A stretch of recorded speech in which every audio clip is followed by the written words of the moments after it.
Hello everyone, welcome to all of an excellent coaching classes. और आज हम करेंगे भोली चैप्टर की समरी। ठीक है, ये थोड़ी टचिंग स्टोरी है। इसमें बिकॉज एक गर्ल की बारे में बताया जाता है, भोली, जिसका असली नाम, रियल नाम सुलेखा था। क्या था? सुलेखा। वो पहले तो बेचारी ब्रेन डैमेज हो गया था उसको, मतलब ये बीमारी होती है, एक ब्रेन डैमेज की प्रॉब्लम से सफ़र किया।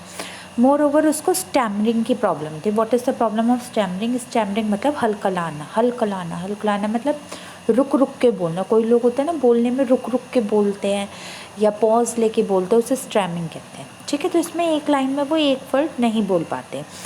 और उसके बाद उसको एक बार स्मॉल पॉक्स यानी माता निकल आई थी, स्मॉल पॉक्स निकल आई थी। उसकी वजह से उसके चेहरे पे पॉक मार्क्स थे। पॉक मार्क्स मतलब दाग। तो इतनी सारी प्रॉब्लम्स की वजह से, स्टैमिंग, पॉक मार्क्स और ब्रेन डैमेज की वजह से वो बहुत अगली यानी काली, बेकार, गंदी लगती थी। इसकी वजह से उसका जो चेहरा था वो बहुत अगली हो गया था, गंदा हो गया था, और वो उसके चेहरे से काफ़ी डलनेस झलकती थी। पीपल भी उसका मजाक उड़ाया करते थे, जो लोग थे वो भी उसका बहुत ज़्यादा मजाक उड़ाते थे। और पीपल कहते थे कि भोली एक बहुत ही ज़्यादा बैकवर्ड चाइल्ड है, और उसे मतलब इतना ज़्यादा फॉरवर्ड लोग या नॉर्मल लोगों की तरह नहीं है। तो रामलाल, वो किसकी बेटी थी? फर्स्ट ऑफ ऑल भोली रामलाल की बेटी थी। रामलाल के सिर्फ एक बेटी भोली नहीं थी, रामलाल के 7 चिल्ड्रन थे, 7 बच्चे थे, जिसमें से 3 बेटे और 4 बेटियाँ।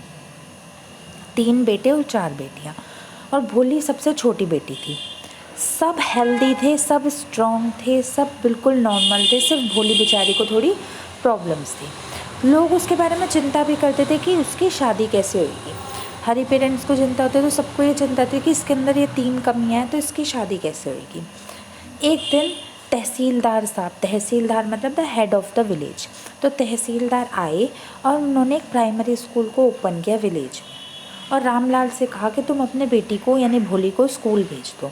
पहले तो भोली की मदर ने मना किया, क्योंकि उस टाइम पे लड़कियों का स्कूल जाना इतना ज़्यादा इनकरेज नहीं किया जाता था, लेकिन उसके बाद वो मान गई। ठीक है, तो पहले तो भोली डरी, फ्राइटेंड हुई। उसने सोचा कि जैसे मुझे यहाँ पे मतलब मेरे घर में सब लोग मुझे डिस्क्रिमिनेट करते, क्योंकि उसके जो बहन भाई थे, वो जो साथ जो उसके और बहन भाई थे, वो उसको बहुत मजाक उड़ाया करते थे, बहुत डिस्क्रिमिनेट करते थे। फिर लेकिन भोली ने सोचा जितना गंदा एनवायरनमेंट मेरे घर का, उससे तो बेटर ही एटलीस्ट स्कूल का होगा। तो उसने वो सोच के वो स्कूल जाने के लिए एग्री हो गई, और उसके मम्मी पापा भी, रामलाल और उसकी वाइफ भी एग्री हो गए।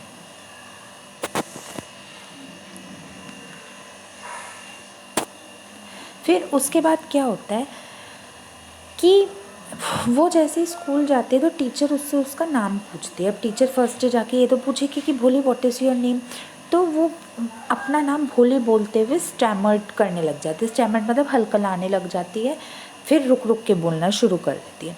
इसकी वजह से वो काफ़ी डिस्करेज हो जाती है, मतलब इसकी वजह से सारी लड़कियां हंसने लग जाती है, उसका मजाक उड़ाने लग जाते हैं। लेकिन टीचर उसकी बहुत काइंड हार्टेड होती है, वो उसका सपोर्ट करती है। वो कहते हैं कोई बात नहीं, अब टीचर्स तो सबका सपोर्ट करती हैं, तो कहती है कोई बात नहीं। लेकिन बच्चे उसको बहुत ही ज़्यादा डिस्क्रिमिनेट करते हैं, जिससे वो रोने लग जाती है। ठीक है, फिर भी जो उसके टीचर होते हैं वो एनकरेज करते हैं भोली को बोलने के लिए, चाहे जैसा भी बोलो लेकिन बोलने के लिए।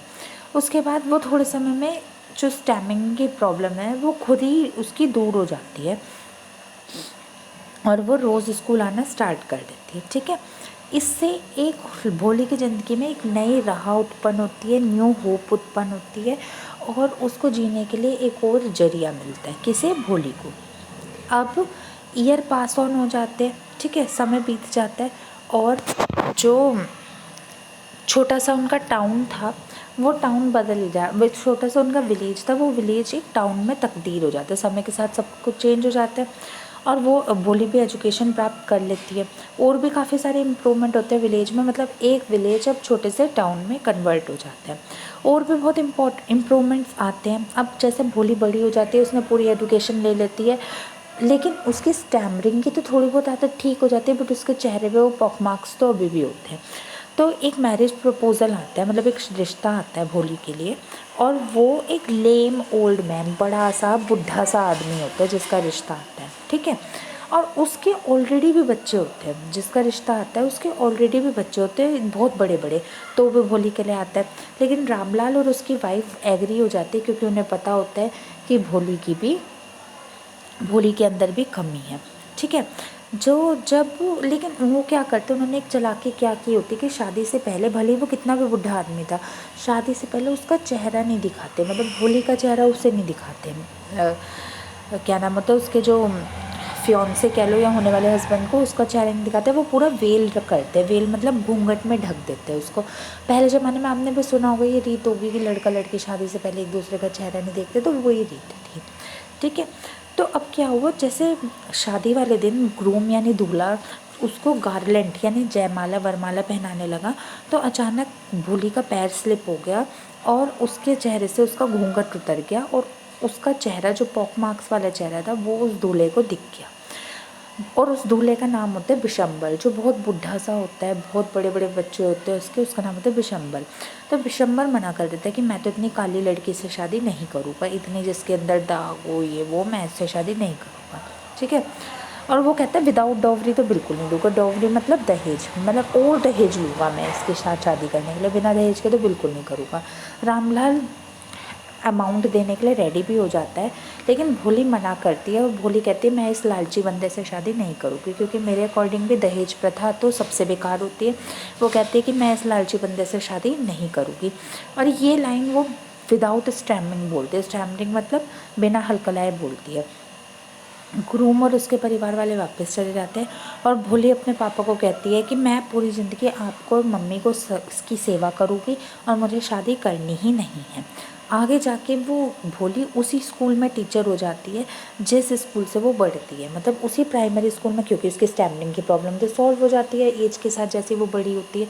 तो वो शादी तो नहीं करती, कभी भी किसी से भी नहीं करती, क्योंकि उसके चेहरे पे पॉक मार्क्स तो होते ही है, और वो उसी स्कूल में टीचिंग करने लग जाती है और अपने मम्मी पापा की पूरी ज़िंदगी सेवा करती है। Chapter over. तो कंक्लूजन क्या है इस चैप्टर का बच्चों? इस चैप्टर का कंक्लूजन है, we learn from the story that proper support and emotional security can lead to child development. अगर किसी बंदे के अंदर कोई कमी है, अगर आप उसे बार बार कहते रहोगे कमी है कमी है कमी है, तो वो डिमोरलाइज होगा, अपग्रेड नहीं होगा। अगर आपको अपने बच्चे को अपग्रेड करना है तो आपको उसके ट्रिगर पॉइंट को ओवरकम करने के लिए एफर्ट्स करने चाहिए, और उसे मोरल और इमोशनल और फिज़िकल सपोर्ट ज़रूर देना चाहिए, ठीक है। तो कैसी लगी आपको भोली चैप्टर की स्टोरी? होपफुली सो टचिंग और इमोशनल स्टोरी होगी और आपको समझ भी आई होगी। फिर भी आपके दिमाग में कोई डाउट हो तो आप मेरे से पूछ लेना।